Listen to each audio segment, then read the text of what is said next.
በጊዮርጊስ አደባባይ የቆመው የአጼ ሚኒሊክ ሐውልት ሊፈርስ እንደሆነ በመጥቀስ የጌቲ ኢሜጅ ፎቶግራፈር ያወጣው ዘገባ እያነጋገረ ነው። የታዋቂው ዓለም አቀፍ ኢምፖርታንቲ ዋን በርባቺሳ ታይ ቀበዴ ሲኒ ዲያደ ይራ ኦዱናም አንዳጋ ያካን ነቀመቺስ ኢሰ ኬሳ ወረባይዳ ኦዴፋኖ ሚስጥራቲ ጉረ ሲናቡቱ ኦሮሞ መርቲ በጋ ገመደን ረቢን ዱጋ ሀጎዱ ሲዳን ሲነገርተን ኩኒ ሲዳ አጼ ሚኒሊክ ጀዳም መጋላ ፊንፊኔ ወለካ ኬሳ ዳባታ ኦሮሞን አዳዳ ቢራን ገተሩን አዳዳ ቢራን ኦልተሩን አከነ ጀዳኒ ቢራን ተራ ሐረገሩ አብይ አህመድ ኢትዮጵያ ፉል ሐራዋ ኢጃራ ጀቹዳን ከኡ ኢሳኒ ያደተን ኢሳከና ወልቀበቴ ሲዳ ሚኒሊክ የሮዲዮ ተከቺ ካፈሙ ወሊገልት ረጋሜ ጅር ጉያ ኤገታ በጋ ገመደ ኦሮሞ ወሉማኑ በጋ ገመነ ከናፍ አብይ አህመድ የሮ ከኑን በርባቺሳ ደጀነ ግዱ ከነሲን ዱራ ዳባታ ጅራ ጀቹ ዋኑ ገመቺሱ አን ከነ ጫላ ዋን ገመዱ ተካ ገመቴን ቤኩ ወላሂ ቀላሊ መከናን ገመነ ወር ሀበሻ ኡ ጀቻ ጅራን ረቢንኪ የዱጋ ሀጎዱ ጀራ ብራቦ አብይ አህመድ ጀባዱ አከነ ጉኖ ኢትዮጵያ ሐራዋ ኢጃሩ ጀቹን ሐላ ከናኒ በቃ ሲዳን ከኡዳፍ ወኒ መርቲ ጥሙራሜ ጅራ ነምን ኢንፎርሜሽን ከነ ባሴ ነም አካንጪማ ነማ ቤከማ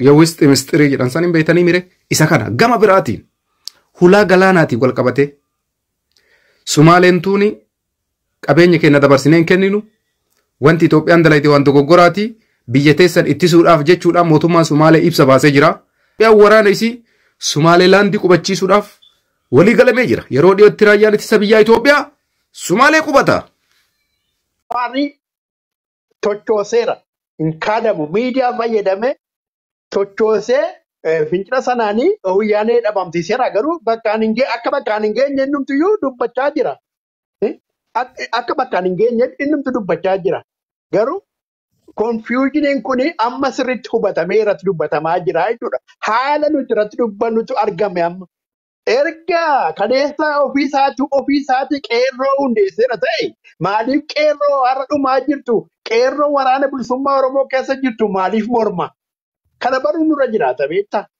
ዋን ገድበ ዋን ኢፈተ ቄሮ ጠባን ቄሮ አደ ብልሱማ ኦሮሞት ከነበሩ ኑረ ጅራተ አማስ ሰቶ ጅጀል ቀበ ኢሰቶ ጀቻ ጅራ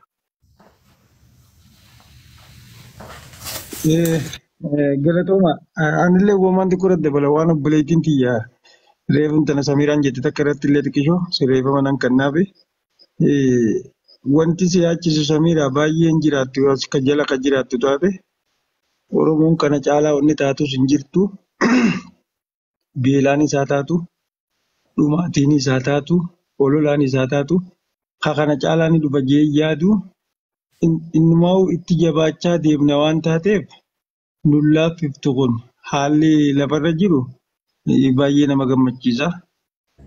Waa'ee karaa wanta kana cufuudha amma labsiin ka konkolaataatu godhame labsichi godhame kun qeerroo bilisummaa Oromooti abbaan akkuma amma tarreen ibsuuf kaasetti qeerroon bilisummaa Oromoo eenyu waraana bilisummaa Oromoo abaa oboodhaaf buurri qeerroo bilisummaa Oromooti akkuma inni jee Juwaar bira 2014 kaate malee qeerroon bilisummaa Oromoo achi dura dhaabbattee san akkasitti akkuma tarreen jeetti yaadumsaa san irratti inni dabaluu barbaade amma kun akka yaaliitiis amma iddoo tokko tokkotti torbee dabrillee hojiirra oolee akka namoonni haala jirulleen karaarraa galan jaanii wantoonni amma irra guyyaa 3 amma nu bira almost sa'aatii 11 fi daqiiqaa 40 irra jirra. Anna sa'aatii 40tti deemaa jira. Egaa hojiirra oolee.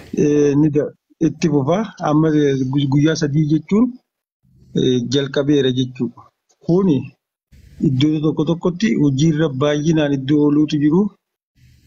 Amma wanti mijaawaatu jira amma kana isin jechuun barbaadu malee haala durirraa fi haala ammaarraa qeerroon duraanii dhagaan jirti. Ta'ammaan tanaa immoo maaliin jirti namni hundinuu ifa ta'a. Wantoota baay'eetu jira. Kun immoo ni milkaawa.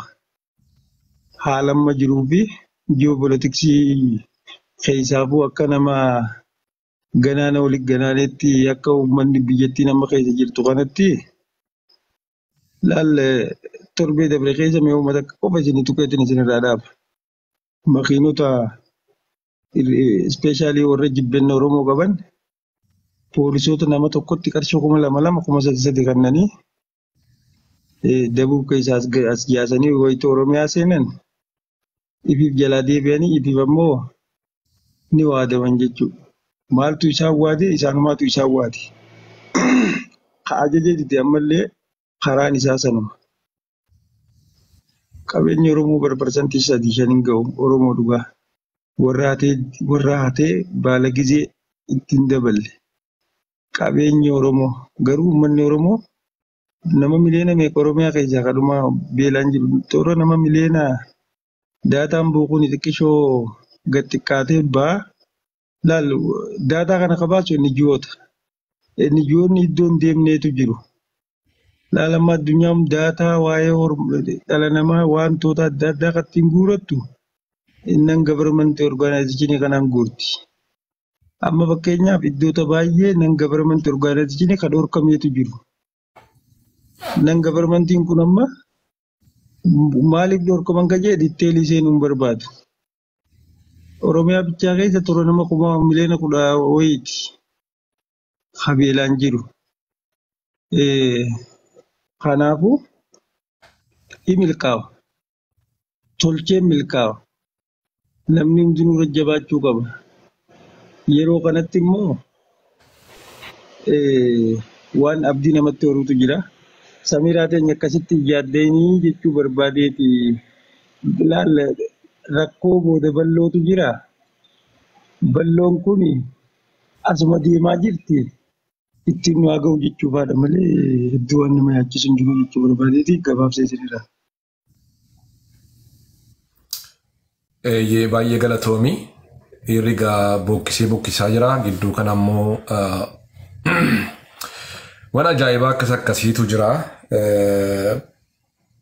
Sila jajjabeen asirraatii boqqolloo qixxaa fi qamadii fe'anii deeman miti. Warra asirratti fe'amanii deemanii inni kaan gara samiitti ol fe'amanii. Inni lubbuun immoo hafee rabbii isaan hambise jira. Asirraa harcaasanii meeshaa asirra namni dhufe egaa nuu fidanii dhufanii nu harcaasanii makiinaa konkolaataas nu dhaabanii kan samii deeman jiru kan immoo deebi'anii egaa rabbi isaan gargaaree numa jiraata. Kan rabbi isaan oolchechuu keenya. Egaa kun wanti xinnooma salphamatti waraanni bilisummaa Oromoo abaaboo galmeessaa jiru keessaatii waan ajaa'ibaa akkasiitu jira. Waan hedduu asirra jiranii maxxansuun keenya gaariin ta'uuf dhiisna. Meeshaalee adda addaa waan gurguddaa akkasii lakkoofsa hin qabne. Dugda diinaarraatii ስጥቃችንም ከጠላቶቻችን ወገብ ላይ ነው እንጀዳም ይሱኒ hojiidhaan malee afaan qofaan miti jechuu keenya. So hiikama jirraa Finfinnee ga'uun gaa'inafu imalli jalqabee jira. Firootatti himaa ba'aa ingaliinaa sirriitti mana taa'aa isin jechuu barbaannaa. Akkuma gaaffiitti isin haa ta'uti fakkeenyaaf amma haala jiru kana furanne silaa diinarraa hiikkatuu baatte oboon nama tokko haga birrii meeqaatti hidhachiisuu dandeessa. Hidhannoo guutuu qajaamu nama tokko haga birrii meeqaatti hidhachiifamuu danda'a. Tilmaama namni lafa naa kaa'uu danda'u jira.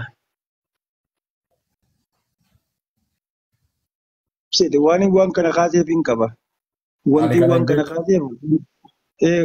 waan kana kaaseef meeshaan akkana dhufu kuni mee fakkeenya googil godhaa ilaala iddoota garaagaraatti wal caalu. Isnaayipariin tokko waggaa 2 dura 465 wayi ture. Har'a guyyaa irraan tanaa kana yoo deemte doolaara 14,000 wayi tokkichi fakkeenya sanuu dabraa jira. Lammata meeshaan hanga doolaara 18,000 20,000 hundaatu jiru. Kilaashiin tokko meeqa namni tokko meeqa hidhachuu qaba. Nuti hoo maaliif jirra laal fakkeenyaaf wanni waan kana kaaseef amma warra biraa kana yoo fudhattee nu fudhatte. Roomcaan ani hin beeku ABC maal jedhaa miiliyoona 1,156 fi birrii 300 jira. Kun isnaayipari tokko wanti fakkaatu maaltu bitamattiin ani hin beeku kana. Hidhannoo tokkoof amma toora qarshii 250 oliiti. Nama tokko hidhannoo guutuun hidhachiisoo jettee amma. fakkeenyaan kaasee beekadhu. Ammoo woboon abaa woboon akkuma ati jettee diinarraa hiikkataa jirti. Ammoonni godhaa jirantu jira beektaa. Oromiyaa qofa keessa miliyoona 1.5 nama walitti guurra jedhanii mana tokkoffaa keessaa nama 3 fa'aa qabanii baa deemanii turanii. Iddoota baay'eetti immoo abaa woboon isaanii galgala fa'aa deemuun waraana kan akka beekamu galgalaan deemaniin iddoo irraa deemee fi iddootti deeme waan akka hin beekneef. Namoonni baay'een wantoota kanaaf bu'aa tahee har'aa abaa woboodhaan illee irraa buufamaa deemtu jira. Amma galgaluma kanallee wantoota bareedaadha jechuu barbaadeeti. Maaliif ijoollonni kuunfaa kayyaanuu asumaan leenjii nu galchaafaa jiranii isaan kuunfaa biratti hafanfaatu jiru. Dirqama hedduutu nurra jira jechuu barbaadeeti. Hundaafuu namni hundinuu waan hundaanuu qopheessuun dirqama. Wanni ta'anii dhufu hin jiru. Wanti hundinuu dhiigatti nayitee waa hundatti gooteeti kan dhuftu. Federaal poolisiin iyyuu kunoo nuu kennaa jiru ifee fidanii. Kuni waggaa 2 fi walakkaa dura natti fakkaata. Kun haaraa? Never haaraa miti.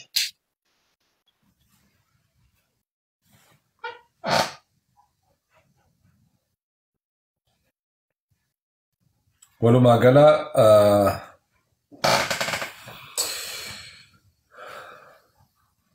waan ajaa'ibaa hedduutu jira.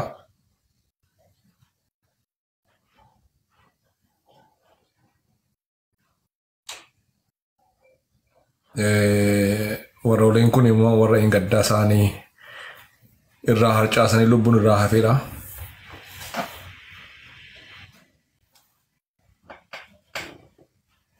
Warri kun jechuu keenya. Kun hin gaddadha.